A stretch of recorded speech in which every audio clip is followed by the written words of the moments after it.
ke latifah qalbi yang ada susul di bawah dua jari adalah latifah qalbi.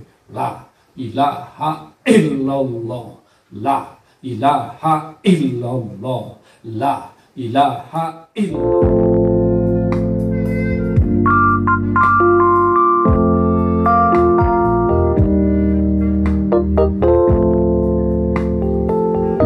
Alhamdulillah, hari ini sudah tanggal 1 Januari, tahun baru. Alhamdulillah, guru kita Bangsa Guru Agung Abah Awas tidak pernah memeriksa murid-murid batur, ulama-ulama lain tentang adanya tahun baru ini. Tidak akan usil guru kita mah. Guru kita mah langsung instruksi maklumat setelah maghrib sholat berjamaah, zikir khotaman, isya sholat berjamaah juga, zikir lagi, zikir khotaman, dan ditutup dengan manakibat. Itu pada saat mau tahun baru. Dan malamnya di Samsu. Apa di Samsu? Zikir sampai subuh. Kemudian sholat subuh, sholat isyraq, sholat duha. Itu yang disampaikan oleh Bangsa Awas pada tanggal 1 atau menjelang tahun baru. Tidak pernah memeriksa. Ini tidak boleh memperingati macam-macam. Tidak boleh, nggak pernah begitu. Abah mah langsung zikir, suruh zikir. Alhamdulillah kita sudah melaksanakan zikirnya. Alhamdulillah ya Rabbal. Mudah-mudahan kita diangkat jadi muridnya. Amin. Al-Fatihah. Bismillahirrahmanirrahim. Alhamdulillahirabbil alamin arrahmanir rahim maliki yaumiddin. Iyyaka na'budu wa iyyaka nasta'in ihdinas siratal ladzina an'amta 'alaihim ghairil maghdubi 'alaihim waladdallin. Setiap tahun baru pasti kita akan introspeksi ke dalam diri kita, muhasabah. Sebetulnya kita itu dari mana asalnya? Kita akan melewati beberapa waktu silam ke belakang. Sebelum ayah kita, bapak kita, Nabi Adam diciptakan, ada makhluk namanya Al-Jajil. Siapa? Al-Jajil. Dia itu makhluk yang menjadi akhirnya menjadi dosan para malaikat. Beribadah kepada Allah Subhanahu wa taala 185.000 tahun waktu akhirat. Kalau satu hari di akhirat sama dengan 1000 hari di dunia. Jadi makhluk ini beribadah kepada Allah Subhanahu wa taala tanpa celah selama berapa? 185.000 tahun. Itu yang disampaikan oleh Bangsa Abah Awas beberapa waktu sebelumnya. Jadi makhluk ini tidak ada yang menandingi kehebatan makrifatnya pada Allah Subhanahu. Ilmunya sangat tinggi. Nah, pada saat itulah Allah Subhanahu akan menguji keimanan dan ketetapannya dengan diciptakan Mesir, dengan diciptakan Nabi Adam. Setelah Nabi Adam diciptakan, Allah menyuruh untuk bersujud dengan firman-Nya, wa idz qulna lil malaikati isjudu li adama fasajadu illa iblis aba wastakbar wa kana minal kafirin.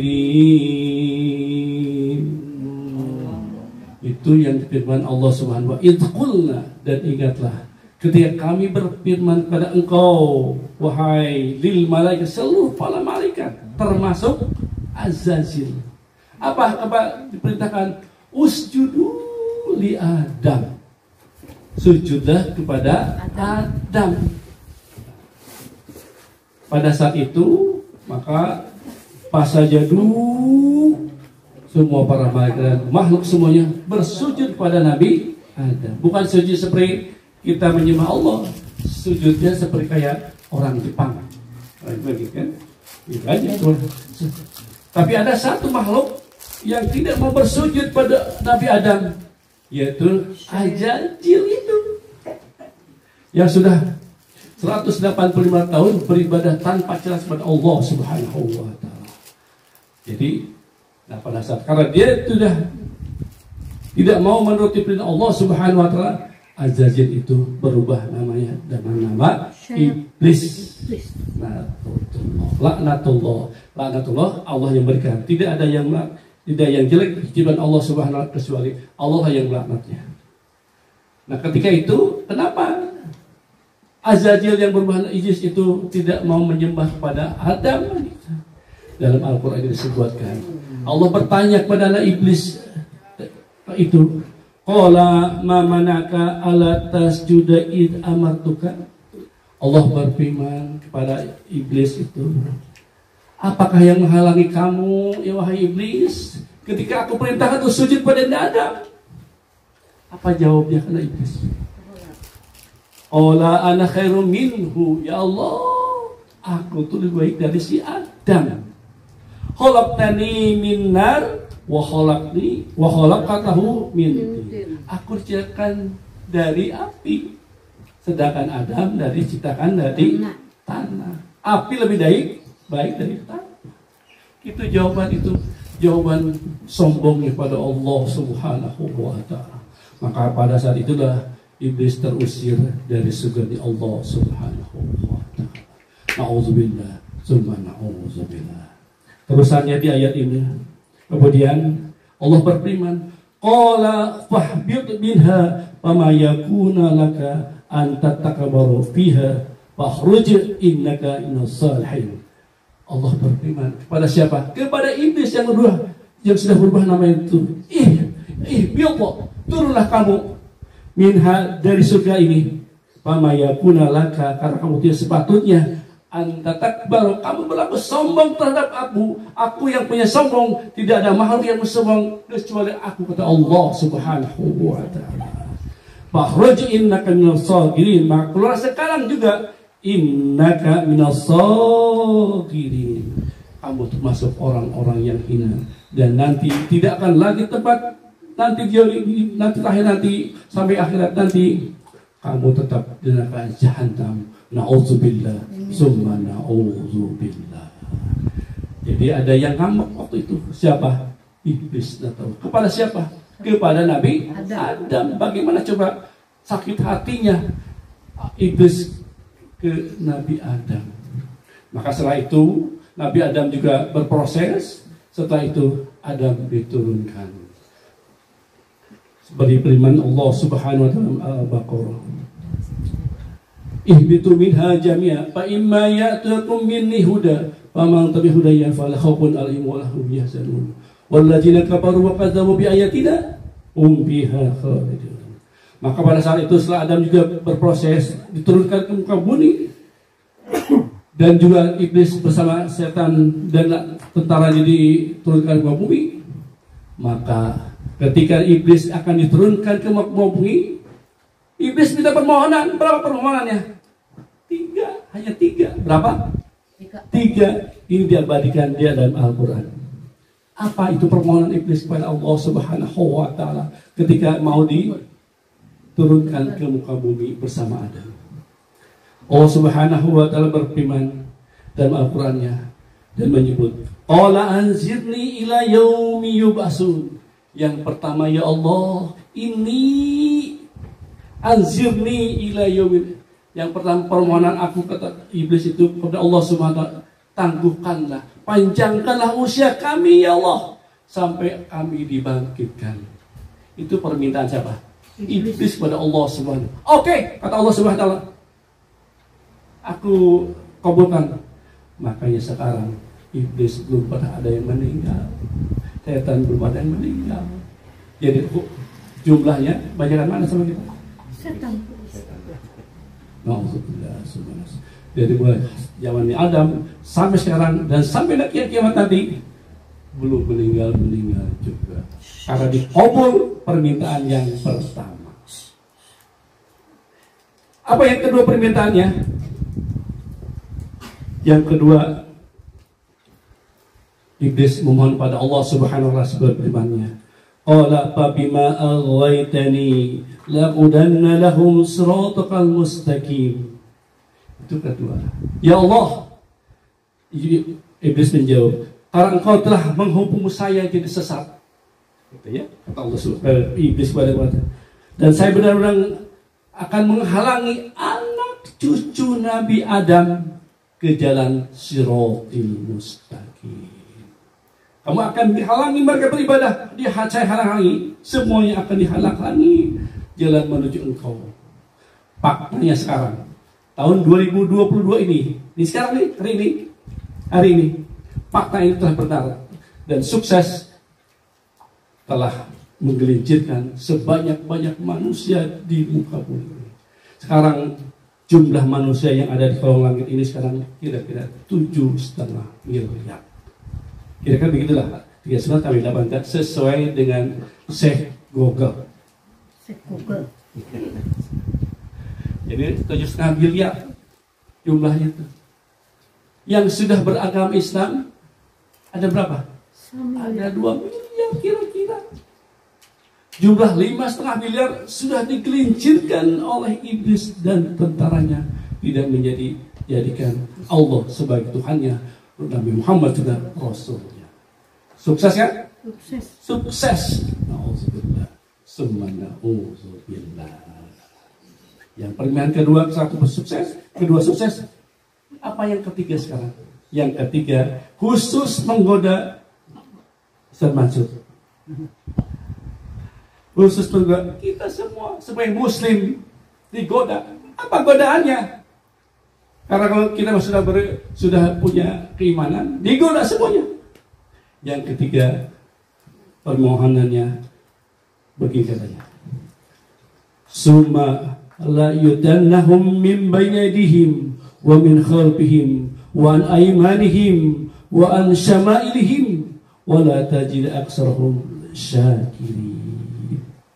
Itu kata Nabi Adam, kata iblis, saya akan datangi anak cucu Nabi Adam dari arah depan, dari arah belakang, dari arah kanan, dari arah kiri, sampai mereka kebanyakan mereka tidak bersyukur pada Allah Subhanahu wa taala. Faktanya sekarang kita mau beribadah Allah Subhanahu wa taala, Allahu Akbar, kita ke salat. Usulnya hanya segitu aja. Dan pada saat setelah itu digoda oleh syaitan. Kita ingat ke kantor, ingat ke rumah tangga, ingat ke anak, ingat ke sholat. Pada saat kita sholat, jadi pada saat malaikat mencatatnya, ini lagi sholat, apalagi kuliner, apalagi lagi shopping. Padahal fisiknya sedang sholat, tapi hati qalbunya sedang kemana-mana. Na'udzubillah, summa na'udzubillah. Itu siapa? Kita. Setiap sholat saja kita diganggu. Iblis sifatnya begini, setan. Kata Dr. Ishak, pakar tasawuf di Bandung, setan atau iblis itu kalau menggoda kita, terus kita berdoa, Rabbi a'udzubika minasyaitonir wa a'udzubika Rabbi ayyahdurun. Mundur tuh setan. Keluar tuh. Setelah itu dia tidak berhenti, balik lagi. Kita akan melihat kita lagi lengah 24 jam digoda terus. Dia berdoa keluar. Dia mah sabar dia. Ibadahnya gitu dia mah. Ibadahnya menggoda manusia. Terus sabar. Ketika doa dia keluar. Ketika dia tidak lagi dia masuk. Masuknya ke arah depan, belakang, kanan, kiri. Kita digoda, digelincirkan oleh setan. Na'udzubillah, summa na'udzubillah. Sukses 5,5 miliar. Ditambah dengan kita nih. Berapa miliar lagi yang tambahannya sampai kita? Allah Subhanahu wa taala paling 10% yang diakui oleh umat yang Kanjeng Muhammad sallallahu alaihi wasallam yang nanti berhasil, yang dapat ridha Allah Subhanahu wa taala. Mungkin sisanya 2 miliar lagi. Apakah kita termasuk yang 2 miliar? Apa yang 500 juta? 500 juta mah kita berhasil. 2 miliar ya digoda sampai dia masuk neraka jahanam. Nauzubillah, summa nauzubillah. Bapak Ibu yang dirahmati Allah Subhanahu wa taala. Pertanyaannya sekarang, ada pertanyaannya sekarang setelah Al-Quran begitu? Ada pertanyaan? Bagaimana membentengi kita? Arah depan dia di bawah kita, belakang digoda kita, kanan digoda kita, kiri digoda kita, di segala arah. Bagaimana kita sendiri nih? Kalau kita beribadah sendiri. Dia banyakkan menggodanya. Ada ribuan kali menggoda kita. Ada depan nggak berhasil, di belakang berhasil, kanan. Terus bagaimana cara membentengi kita? Rasulullah SAW memberi panduannya. Kalau engkau beristighfar minimal beberapa kali itu juga dapat. Tapi yang biasanya yang lebih ampuh adalah melanggarkan kalimat thayyibah la ilaha illallah. Hanya satu-satunya kita itu ayat Al-Quran kalimat thayyibah yang bisa membentengi diri kita dari godaan, rayuan setan, iblis semuanya. Kalau kita sekarang kita sudah tahu la ilaha illallah itu membentengi kita. Kita Pak Maman, saya sudah biasa berzikir la ilaha illallah, la ilaha illallah, la ilaha illallah. Ketika maghrib misalnya 33, Isya ngantuk, subuh 33 lagi, Yuhur capek, sedang kerja, asar udah ngantuk. Jadi kita sudah mulai digoda, asar masuk lagi, maghrib bebas lagi, Isya masuk lagi. Apakah ingin begitu? Kata Allah SWT. Rasulullah SAW juga memberikan bahwa kalau kita iman kita ingin tidak naik turun, tidak ingin tergoda oleh rayuan setan, perbaharuilah kalian iman kalian dengan kalimat la ilaha illallah. Tidak ada lagi kalimat itu kecuali la ilaha illallah. Pertanyaannya yang mana la ilaha itu? Para sahabat Awas pernah ditanya di Malaysia di hadapan serupa ulama yang paling hebat di Malaysia, ditanya urusan bagaimana bedanya kalimat yang sudah di Bapak sampaikan dan saya. Para sahabat Awas cuma menjawab, bapak-bapak ada di hadapan bapak-bapak ada aku ya, ada gua. Ketika itu nah, perbedaannya kalau saya bapak-bapak belum diminum akuanya. Kalau saya sudah diminum, sudah merasakan nikmatnya air aqua. Bapak-bapak yang mengharapkan aqua itu nikmat kalau diminum, kalau diminum lega. Hanya seperti itu. Demikian juga la ilaha illallah. Bapak hanya bisa menyebut-nyebut la ilaha illallah, kalimat thayyibah bagus. Kalimat thayyibah yang kunci sudah ada kalimat la ilaha bagus, tapi belum merasakan nikmatnya la ilaha illallah. Bagaimana supaya bisa merasakan nikmatnya kalimat ini? Ada kuncinya, harus ada kuncinya. Kunci seperti masuk rumah harus ada pintunya. Nah, pintunya itu ada kuncinya. Kuncinya itu adalah disebut dengan talqin zikir. Tidak akan bisa bersemangat zikirnya kalau tidak ditalqin zikir, tidak bisa membentengi kalbu kita dengan zikir, talqin zikir. Apa itu talqin zikir? Pak Maman, saya sudah mendengar talqin zikir. Talqin zikir itu kalau yang sudah meninggal dunia, sudah ngap-ngapan satu maut ke telinganya, baca la ilaha illallah, la ilaha illallah, la ilaha illallah. Kata Pak ulama tasawuf, kalau itu mah hanya mudah-mudahan semoga dapat bisa mengucap la ilaha illallah. Itu yang biasa setengah. Padahal talqin itu ada 3 macam. Menurut bahasa itu adalah ada satu bahasa. Talqin itu sebagai bahasa. Ada juga ilmu fikih, ada juga menurut ilmu tasawuf. Begitu pentingnya talqin. Kalau bedanya apa? Bedanya kalau talqin bahasa seperti begini. Saya punya anak, kuliah di Bandung. Lupi. Ketika mau pulang, saya bertanya kepada anak saya, "Nak, saya sudah ngasih uang ya untuk 1 bulan, cukup ya segitu?" Nah itu namanya talqin. Jadi bukan talqin, itu namanya pengajaran kepada kita, cukup gak? Gitu. Namanya itu talqin menurut bahasa. Menurut ilmu fikih, talqin itu ketika sakaratul maut yang tadi diucapkan kalimat thayyibah kepada orang meninggal dunia pada saat maut, itu juga namanya talqin. Tapi itu mudah. Bapak Ibu, kata ulama tasawuf, ketika sakaratul maut itu suara kita bergemuruh di sini. Tidak ada ketentuan, gemuruh, masya Allah. Ketika mulai dicabut nyawanya di kaki, suara digemuruh. Jadi tidak ada, kalau ada orang kita melafalkan kalimat thayyibah, tidak terdengar. Karena sedang mabuk pada saat itu, tidak bisa melafalkan kalimat. Kenapa?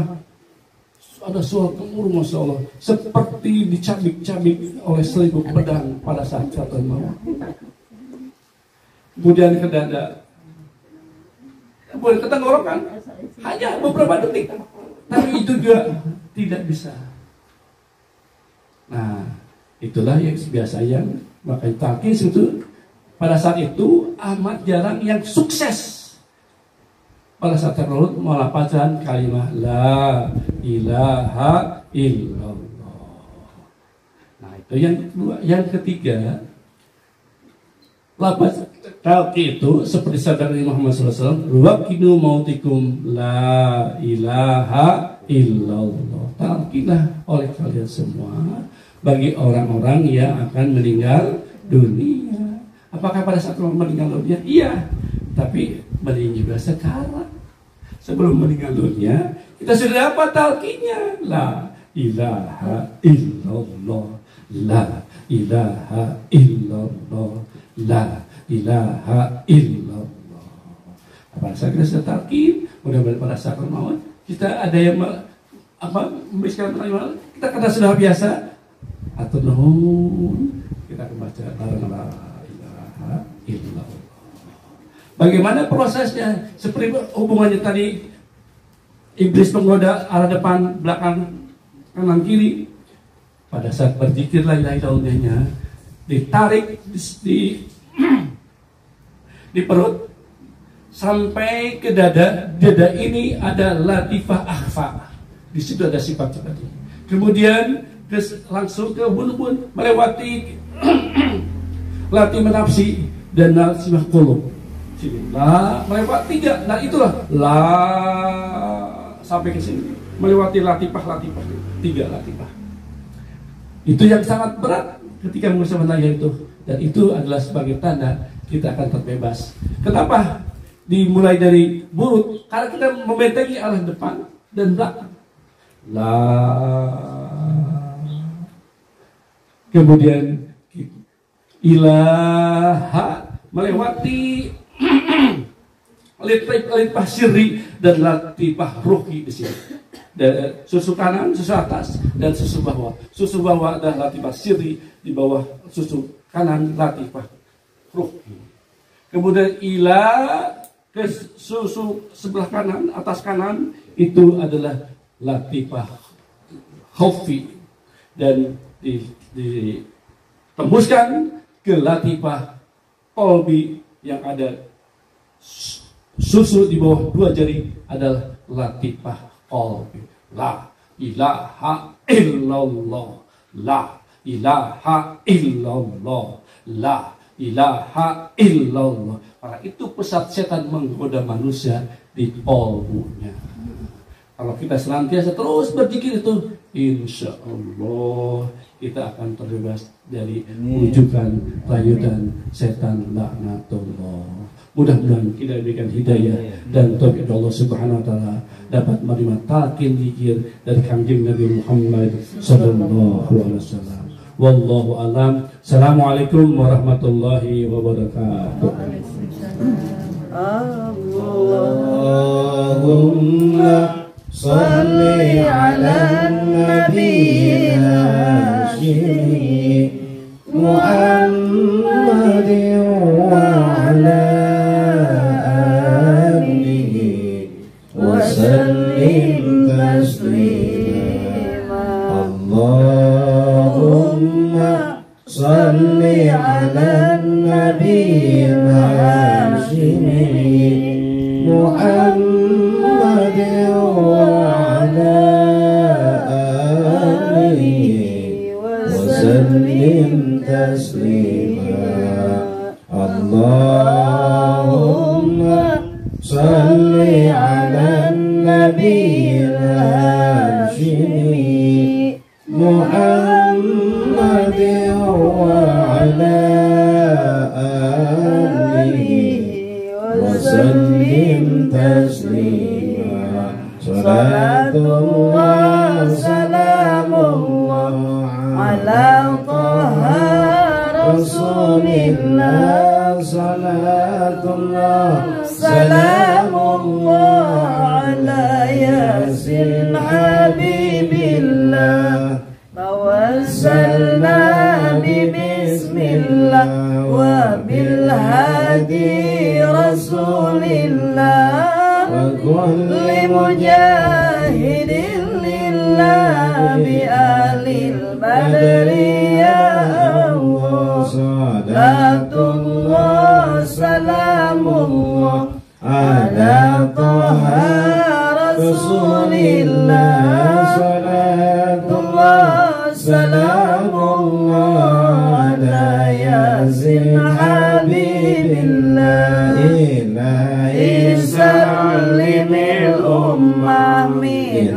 الآفات والنقمة ومن أم ومنهم ما بآل البدر